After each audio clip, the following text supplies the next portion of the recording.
বিসমিল্লাহির রহমানির রহিম। আসসালামু আলাইকুম।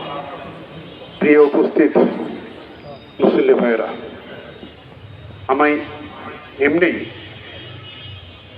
এভাবে বলতে চাই, আমার ব্যক্তিগত কোনো এমন গুণ নাই, ধৃষ্টতা নাই যে মানুষটির জানাজায় আমরা শহীদ হতে পেরেছি, আমি শহীদ হতে পেরেছি, তার সম্পর্কে এমন কোনো কিছু বলা।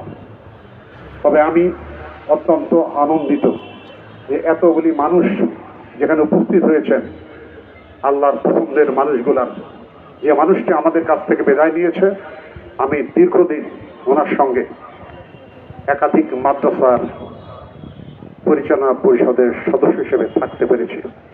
আমি আমার তার সঙ্গে চলার মধ্য দিয়ে কথা বলবো, সত্যিকার অর্থে ইসলামকে লালন করে ধারণ করে জীবন পরিচালনার জন্য যে যে জিনিস প্রয়োজন, আমি যতদিন তার সঙ্গে মিশছি ততদিন তাকে সেভাবে দেখেছি এবং ইসলামিক বিধান অনুসারে তাকে অনুসরণ করে ব্যক্তিগত জীবনেও চলার চেষ্টা করেছি।